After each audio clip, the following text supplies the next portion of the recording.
दोस्तों, आज फिर आपकी प्यारी दोस्त प्रतिमा आपसे मुलाकात करने आई है आपके शो पर, जिसका नाम है छोटी सी कहानी प्रतिमा की ज़ुबानी। और साथ ही आपके लिए लेकर आई है एक और नई कहानी। दोस्तों, आज की कहानी का नाम है गिद्ध की उड़ान। दोस्तों, ये कहानी है आपको याद कराने के लिए कि आपकी क्षमताएं क्या है, आपकी ताकत क्या है, आपकी स्किल्स क्या है, और क्या होगा यदि आप अपनी क्षमताओं का, अपनी ताकत का इस्तेमाल ना करोगे। तो आइए सुनते हैं इस कहानी को। एक घने जंगल में गिद्धों का एक झुंड रहता था। गिद्ध झुंड बनाकर लंबी उड़ान भरते और शिकार की तलाश किया करते थे।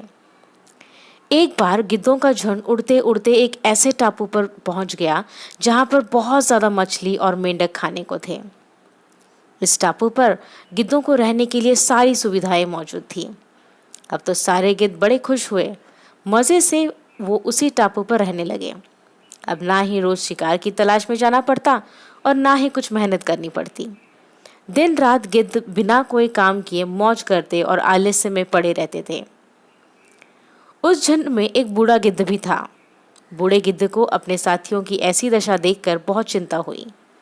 वो गिद्धों को चेतावनी देते हुए बोला, मित्रों, हम गिद्धों को ऊंची उड़ान और अचूक निशाने और उत्तम शिकारी के रूप में जाना जाता है, लेकिन इस टापू पर आकर सभी गिद्धों को आराम की आदत हो गई है और कुछ तो कई दिन से उड़े ही नहीं हैं। ये चीजें हमारी क्षमता और हमारे भविष्य के लिए घातक हो सकती है। इसलिए हम आज ही अपने पुराने जंगलों में वापस जाएंगे। अब बाकी सारे गिद्ध उस बूढ़े गिद्ध की हंसी उड़ाने लगे कि ये बूढ़े हो चुके हैं, इनका दिमाग सही से काम नहीं कर रहा है। यहाँ हम इतनी मौज मस्ती से रह रहे हैं, वापस वहाँ जंगल में क्यों जाएं? यह कहकर सभी गिद्धों ने जाने से मना कर दिया, लेकिन बूढ़ा गिद्ध वापस चला गया। कुछ दिन बाद जंगल में रहते रहते एक दिन बूढ़े गिद्ध ने सोचा कि मेरा जीवन अब बहुत थोड़ा ही बचा है, तो क्यों ना अपने सगे लोगों से मिल आए। यही सोचकर गिद्ध ने ऊंची उड़ान भरी और टापू पर पहुंच गया। वहां जाकर उसने जो दृश्य देखा वह सचमुच भयावह था। पूरे टापू पर एक भी गिद्ध जिंदा नहीं बचा था। चारों तरफ गिद्धों की लाश ही पड़ी थी।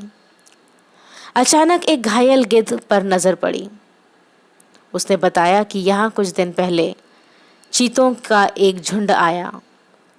जब चीतों ने हम पर हमला किया तो हम लोगों ने उड़ना चाहा, लेकिन हम ऊंचा उड़ ही नहीं पाए और ना ही हमारे पंजों में इतनी ताकत थी कि हम उनका मुकाबला कर पाते।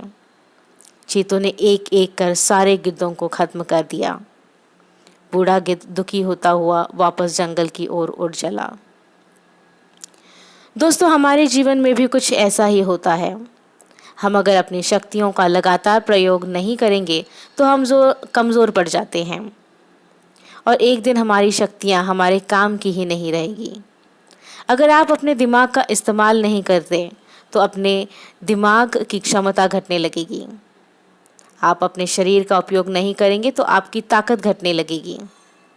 धीरे धीरे आपकी शक्तियां ही आपकी कमजोरियां बनती चली जाएगी। अपने स्किल और क्षमताओं को जंग मत लगने दीजिए। लगातार खुद को तराशिए, खुद को अपडेट करते रहिए। दोस्तों, उम्मीद है आपको ये कहानी पसंद आई हो।